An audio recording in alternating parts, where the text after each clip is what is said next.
గులాబీ మొక్క నుండి ఎక్కువగా ఫ్లవర్స్ తీసుకోవాలంటే నర్సరీ వాళ్ళు ఎలాగైతే కెమికల్ ఫెర్టిలైజర్స్ మొక్కలకి ఇస్తూ ఉంటారో మనము ఆర్గానిక్ ఫెర్టిలైజర్ మనం కిచెన్ నుండి వచ్చే వేస్ట్తోనే మొక్కలకి ఇవ్వడం వల్ల మంచి ఫలితాలను అయితే తీసుకోవచ్చండి. అవి ఏంటి అనేది ఈ వీడియోలో చూపిస్తానండి. గులాబీ పూలు ఎక్కువగా పూయాలి, పూసిన పూలు కూడా మంచి రంగులో చక్కగా పూయాలి.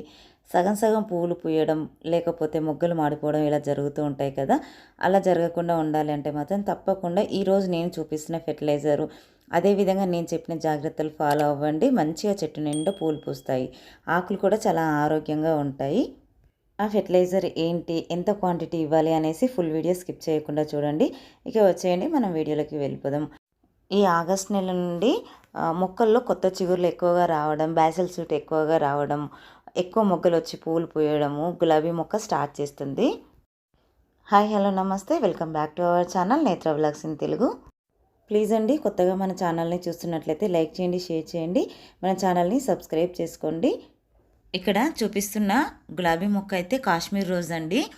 మనము చక్కగా వీటికి ఫెర్టిలైజర్ ఇచ్చి మంచి కేర్ తీసుకుంటే మాత్రము గులాబీ చెట్టు నిండా పూలు పూస్తాయండి.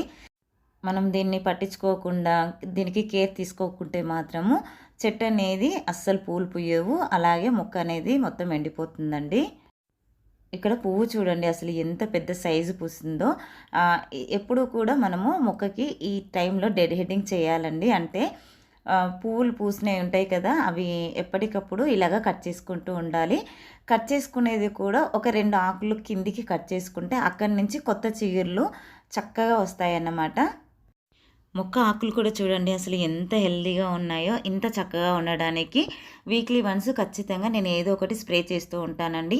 ఒక వారం నీమ్ ఆయిల్ స్ప్రే చేస్తే నెక్స్ట్ వీక్ వచ్చేసి బేకింగ్ సోడా ఉంటుంది కదండి, అది స్ప్రే చేస్తే మాత్రం మొక్క మీద ఎలాంటి పెస్ట్ లేకుండా ఉంటుంది. ఇంకొక వీక్ వచ్చేసి సాఫ్ ఫంగిసైడ్ దొరుకుతుందండి మనకు ఆన్లైన్లో, అది మొక్క మీద స్ప్రే చేసినా సరే మొక్క మీద ఎలాంటి పెస్ట్ లేకుండా చక్కగా మొక్క అనేది హెల్దీగా ఉంటుందండి. మీ దగ్గర ఇవేవి లేవు అనుకుంటే చక్కగా వేపాకులను తీసుకొచ్చి వాటిని మిక్సీ పట్టేసి వడకట్టేసి దాన్ని కూడా స్ప్రే చేసుకోవచ్చండి.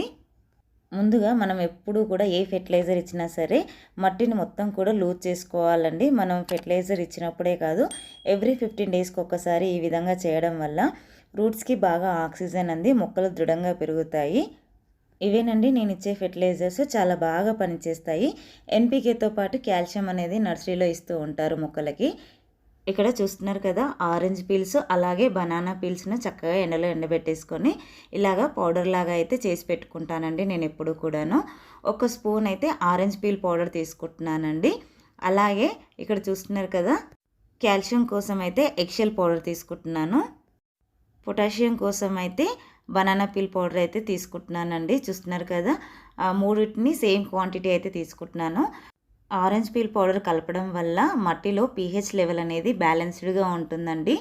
మన గులాబీ మొక్కలు అయితే ఎసిడిక్ నేచర్ని బాగా ఇష్టపడతాయి. ఆరెంజ్ పీల్ పౌడర్ అనేది ఎసిడిక్ నేచర్ని కలిగి ఉంటుంది. ఇది మన మొక్కలకి ఇవ్వడం వల్ల సాయిల్ అనేది ఎప్పుడు కూడా ఎసిడిక్ నేచర్లో ఉంచుతుంది. pH లెవెల్ అనేది బ్యాలెన్స్డ్గా ఉంటుంది. ఈ 3 రకాల ఫెర్టిలైజర్ కలిపి మొక్కకు ఇవ్వడం వలన మొక్కకి కావాల్సిన అన్ని రకాల న్యూట్రియంట్స్ అంది చాలా బాగా పూలు పూస్తాయండి. చూస్తున్నారు కదా మొక్కకైతే ఒక 2 స్పూన్లు అయితే ఇస్తున్నానండి. జీరో కాస్ట్ ఫెర్టిలైజర్ అండి. ఎగ్షెల్ పౌడర్ వాడని వాళ్ళ కోసం అయితే ఈ ప్లేస్లో సున్నం వాడొచ్చండి. సున్నం వాడితే మాత్రము ఒక 1/2 స్పూన్ వేయండి. ఎవ్రీ 15 డేస్కి ఒక్కసారి ఇలా ఇస్తూ ఉండండి. మీ గార్డెన్ మొత్తం పూలతో నిండిపోతుంది. మన గార్డెన్లో పూల మొక్కలే కాదు కూరగాయల మొక్కలు కూడా పెంచుతూ ఉంటాం కదండి. ఇలా పూల మొక్కలను పెంచినప్పుడు పాలినేషన్ ప్రాబ్లం అనేది అస్సలు ఉండదండి. కూరగాయల మొక్కలకి చక్కగా హనీబీస్ వచ్చి పాలినేషన్ చేసి వెళ్తూ ఉంటాయన్నమాట. ఐ హోప్ ఈ వీడియో మీకు నచ్చిందని అనుకుంటున్నాను. నచ్చితే లైక్ చేయండి, షేర్ చేయండి, ఛానల్ని సబ్స్క్రైబ్ చేసుకోండి. అలాగే వీడియో ఎలా ఉందో కామెంట్ చేయండి. Thank you for watching my videos. అందరికీ హ్యాపీ గార్డెనింగ్.